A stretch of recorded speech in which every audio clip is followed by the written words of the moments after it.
राष्ट्रीय लोक जनशक्ति पार्टी के किसान इकाई के आज हमने ये प्रेस वार्ता बुलाया है। हमारे दाईं ओर ठाकुर अमित पाल सिंह जी जो राष्ट्रीय उपाध्यक्ष हैं और हमारे बाईं ओर अटल सिंघल जी जो हमारे संगठन के वरिष्ठ नेता हैं। इनके बाईं तरफ मनीष यादव जी, वे भी हमारे राष्ट्रीय लोक जनशक्ति पार्टी किसान मोर्चा के राष्ट्रीय उपाध्यक्ष हैं। और हमारे सबसे पुराने साथी संजय दीवाना उर्फ संजय यादव, हमारे छोटे भाई और सगे भाई से भी मजबूत स्तंभ के रूप में पिछले 20 साल से इन्होंने हमारे साथ काम किया है। हमारे पास जब प्रभाव था दलित सेना का, हम राष्ट्रीय संगठन महासचिव होते थे, उस समय भी ये दिल्ली प्रदेश के अध्यक्ष के रूप में हमारे कंधे को और हमारे कदम को मजबूत किया है। तो आज हम लोगों ने इस प्रेस वार्ता को इसलिए बुलाया है कि 23 जनवरी को हमारे जन्मदिन के उपलक्ष्य पर राष्ट्रीय लोक जनशक्ति पार्टी किसान इकाई का कार्यकारी राष्ट्रीय अध्यक्ष के रूप में मुझे जिम्मेवारी दी गई, जिस जिम्मेवारी के पास मैंने ठाकुर अमित पाल सिंह जी को राष्ट्रीय उपाध्यक्ष के रूप में जिम्मेवारी दिया है।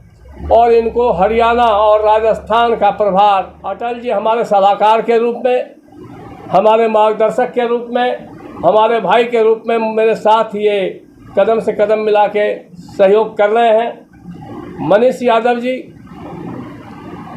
ये भी हमारे बहुत पुराने साथी हैं और इनको भी राष्ट्रीय उपाध्यक्ष की जिम्मेवारी दिया है।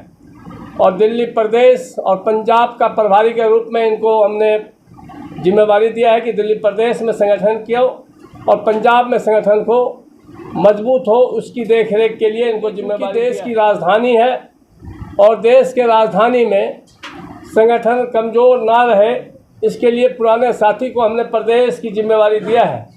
और प्रदेश के साथ साथ इनको हम राष्ट्रीय कार्यकारिणी में भी रखेंगे, लेकिन दिल्ली प्रदेश मजबूत हो उसके लिए हमने इनको ये जिम्मेवारी सौंपते हुए और उम्मीद करते हैं कि ये सभी साथी के माध्यम से ही हम किसान सेल का एक मजबूत संगठन के रूप में अपने राष्ट्रीय अध्यक्ष माननीय पशुपति कुमार पारस जी का कदम मजबूत करेंगे, हाथ मजबूत करेंगे और पार्टी का जो संदेश और नीति है उसको घर घर पहुंचाने का संकल्प लेते हुए इस 2025 से पहले हम इस मजबूती में अपने संगठन को जरूर तैयार कर देंगे कि हम सभी सीटों पे विधानसभा का चुनाव लड़ने में सक्षम रहें, मजबूत रहें।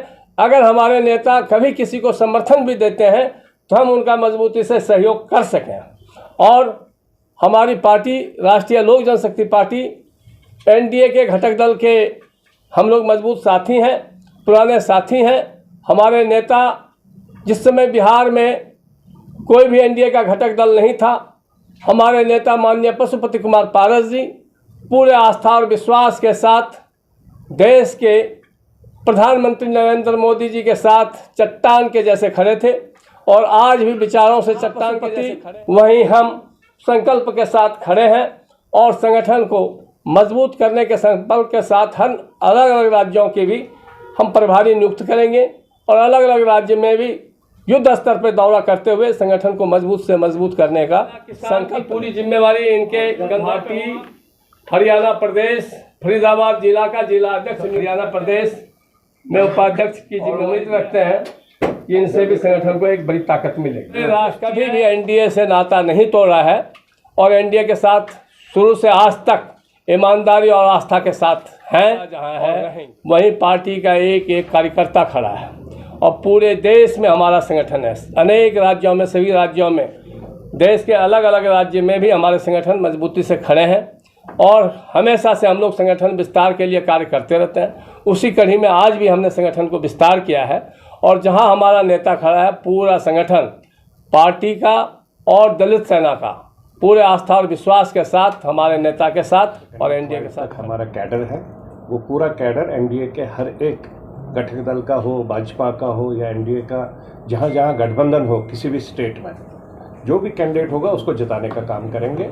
और एनडीए के साथ में मोदी जी के नेतृत्व में 400 पार की जो बात है, उसमें जो है एक के साथ एक फ्री, हर कॉलेज के बाहर, स्कूल के बाहर, मस्जिद के बाहर, मंदिर के बाहर जिसने शराब के ठेके खोलने का काम किया, जो आज तक दिल्ली में पिछले 70 साल से नहीं हुआ, इसमें कोई शक नहीं है। शीला जी को माइनस कांग्रेस करके शीला जी ने जितना काम किया उस काम को पूरा इसने शराब के ठेकों में बांट दिया। तो जिसने ये काम किया उसके लिए अगर ये लोग रैली निकाल रहे हैं तो उस रैली को आप खुद देख सकते हैं, दिल्ली की जनता भी और देश की जनता देख रहे हैं इन सब चीज़ों से।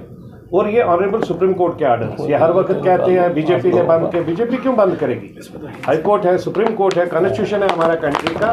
ये ऑनरेबल सुप्रीम कोर्ट के वहाँ पर भी गए थे, वहाँ से। और पहली बार ऐसा हो रहा है देश में, पिछले 75 साल में पहली बार ऐसा हो रहा है कि एक जेल में बैठा हुआ पॉलिटिकल लीडर जो कल तक कहता था अगर किसी के ऊपर कोई आरोप होगा तो हम लोग को आरोप देखने से पहले, उसका रिजल्ट निकलने से पहले वहां से निकलना चाहिए, उसको छोड़ना चाहिए, ये आरोप लेकर बैठा है। 100 करोड़ से प्लस पैसा लेकर बैठा है और गवर्नमेंट नहीं छोड़ रहा है, चीफ मिनिस्टर से साइड में नहीं आ रहा है। लालू जी की तरह अपनी बीवी को नहीं आएगा, देश इसको बाहर करेगी। पर्टिकुलरली दिल्ली प्रदेश में, दिल्ली में सब लोग इंटेलेक्चुअल है, सब लोग पढ़े लिखे हैं और पूरा देश दिल्ली में रहता है। ये मेट्रोपॉलिटन सिटीज़ है, चाहे दिल्ली, मद्रास, कलकत्ता, बॉम्बे है, इसमें पूरा देश रहता है, हर स्टेट का साथी रहता है। दिल्ली में पार्लियामेंट है, दिल्ली में लोकसभा, जो भी पूरे देश से 543 एमपी आते हैं तो वो दिल्ली में बैठते हैं, इसलिए दिल्ली को सब पता है। दिल्ली में ये शीला दीक्षित का पेपर है, ये उसका पेपर है, इसको जेल बनाएंगे। किसको बना रहा है जेल? तो खुद सबसे बड़ा करप्ट तो ये निकला। कम से कम आज तक जो भी करप्शन हो गया है, किसी ने भी देश के युवा के साथ, देश के यूथ और नौजवान के साथ करप्शन नहीं किया।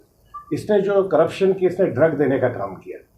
पंजाब में चला गया, वहाँ का ड्रग माफिया को ख़त्म करूँगा, 10 टाइम्स ड्रग बढ़ा, मिलिटेंसी क्रिएट हो गई पंजाब में। अलगाववादियों के साथ है बैठा। डॉक्टर विश्वास राव ने क्या बोला जब हम ये इनकी मीटिंग चल रही थी, हमने उस मीटिंग में जब उसको देखा कि खालिस्तानी, मैंने कहा ये क्या बोलता है, आज प्रधानमंत्री के लिए लड़ेंगे, कल सीएम के लिए लड़ेंगे, कल पीएम के लिए लड़ेंगे, इसकी बात छोड़ दो। जो आता है रामविलास पासवान साहब ने ये जो छोटा भगवान उस वक्त दिया जब हमारे को यहाँ इसकी 31 रुपये आउटगोइंग की, इनकमिंग 15 रुपये रही थी, पासवान साहब ने 2 रुपये 35 पैसे आउटगोइंग की, इनकमिंग फ्री की। जब मंत्रालय भी उस वक्त उनको छोड़ना पड़ा, लेकिन ये छोटा भगवान पूरे देश को जो दे दिया ना, भगवान तो भगवान ही है, उससे ऊपर कुछ भी नहीं है, लेकिन भगवान के रूप में जिसको हम लोग कहते हैं कि उन्होंने अपने हाथ में दिया। गूगल बाबा को खोलो, सबकी औकात बताता है। संजय जी, डॉक्टर फारूक साहब जो वहां पर है, 140 करोड़ का फ्रॉड है जेकेसीए का, जम्मू कश्मीर क्रिकेट एसोसिएशन का, वो क्या बताएगा? सब जो वहां पर लोग हैं वो अपना वजूद बचाने के लिए ये ये जो है ठगबदन की रैली जो है, ठगबदन जो मर्जी आप बोलो, अपना वजूद बचाने के लिए कोई देश के सब लोग जो आज नौजवान युवा है, पढ़े लिखे हैं, वो सब मजाक कर रहे हैं।